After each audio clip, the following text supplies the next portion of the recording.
भगवान विष्णु जी और माता लक्ष्मी जी। भगवान विष्णु जी और माता लक्ष्मी जी। एक बार भगवान विष्णु जी शेषनाग पर बैठे बैठे बोर हो गए और उन्होंने धरती पर घूमने का विचार मन में किया।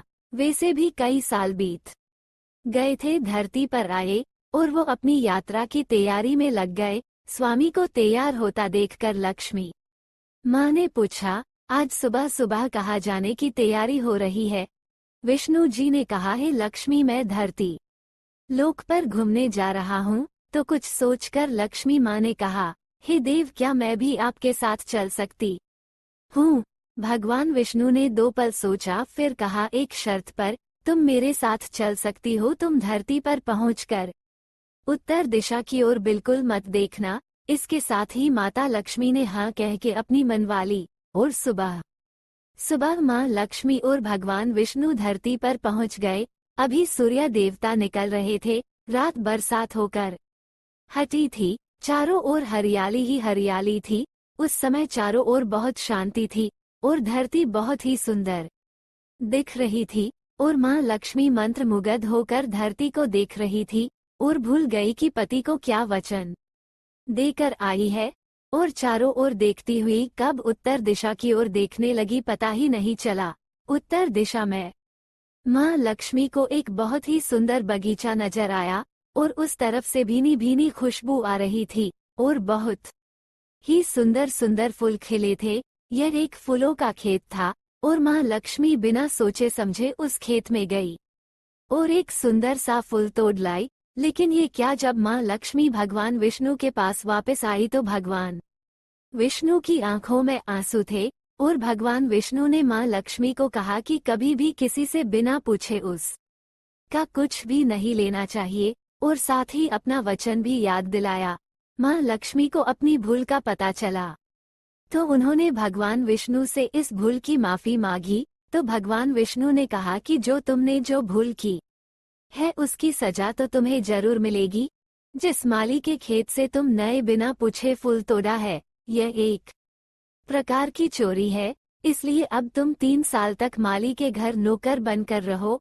उसके बाद मैं तुम्हें बैकुंठ में वापिस बुलाऊंगा। माँ लक्ष्मी ने चुपचाप सर झुका कर हाँ कर दी। आजकल की लक्ष्मी थोड़ी थी और माँ लक्ष्मी एक गरीब औरत का रूप धारण करके उस खेत के मालिक के घर गई। घर क्या, एक झोपड़ा था और मालिक का नाम माधव था। माधव की बीबी, 2 बेटे और 3 बेटियां थी। सभी उस छोटे से खेत में काम करके किसी तरह से गुजारा करते थे। माँ लक्ष्मी जब एक साधारण और गरीब औरत बनकर जब माधव के झोपड़े पर गई तो माधव ने पूछा, बहन तुम कौन हो और इस समय तुम्हें क्या चाहिए? तब माँ लक्ष्मी ने कहा, मैं एक गरीब औरत हूँ, मेरी देखभाल करने वाला कोई नहीं। मैंने कई दिनों से खाना भी नहीं खाया, मुझे कोई भी काम दे दो, साथ में मैं तुम्हारे घर का काम भी कर दिया करूँगी। बस मुझे अपने घर में एक कोने में आसरा दे दो। माधव बहुत ही अच्छे दिल का मालिक था। उसे दया आ गई, लेकिन उसने कहा, बहन मैं तो बहुत ही गरीब हूँ, मेरी कमाई से मेरे घर का खर्च मुश्किल से चलता है। लेकिन अगर मेरी 3 की जगह 4 बेटियां होती तो भी मैंने गुजारा करना था। अगर तुम मेरी बेटी बनकर जैसा रूखा सूखा हम खाते हैं उसमें खुश रह सकती हो तो बेटी अंदर आ जाओ। माधव ने माँ लक्ष्मी को अपने झोपड़े में शरण दे दी और माँ लक्ष्मी 3 साल उस माधव के घर पर नौकरानी बनकर रही। जिस दिन माँ लक्ष्मी माधव के घर आई थी उससे दूसरे दिन ही माधव को इतनी आमदनी हुई फूलों से कि शाम को एक गाय खरीद ली। फिर धीरे धीरे माधव ने काफी जमीन खरीद ली और सब ने अच्छे अच्छे कपड़े भी बनवा लिए और फिर एक बड़ा पक्का घर भी बनवा लिया। बेटियों और बीबी ने गहने भी बनवा लिए और अब मकान भी बहुत बड़ा बनवा लिया था। माधव हमेशा सोचता था कि मुझे ये सब इस महिला के आने के बाद मिला है। इस बेटी के रूप में मेरी किस्मत आ गई है मेरी। और अब 2-5 साल बीत गए थे, लेकिन माँ लक्ष्मी अब भी घर में और खेत में काम करती थी।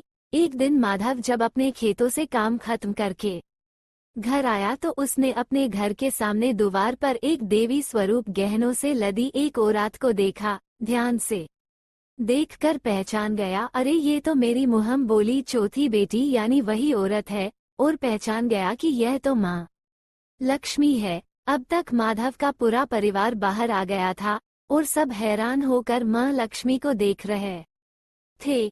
माधव बोला है, माँ हमें माफ कर, हमने तेरे से अनजाने में ही घर और खेत में काम करवाया है माँ, ये कैसा अपराध हो गया है माँ, हम सबको माफ कर दे। अब माँ लक्ष्मी मुस्कुराई और बोली है, माधव तुम बहुत ही अच्छे और दयालु व्यक्ति हो, तुमने मुझे अपनी बेटी की तरह से रखा, अपने परिवार के सदस्य की तरह से। इसके बदले मैं तुम्हें वरदान देती हूँ कि तुम्हारे पास कभी भी खुशियों की और धन की कमी नहीं रहेगी, तुम्हें सारे सुख मिलेंगे जिसके तुम हकदार हो। और फिर माँ अपने स्वामी के दोबारा भेजे रथ में बैठकर बैकुंठ चली गई।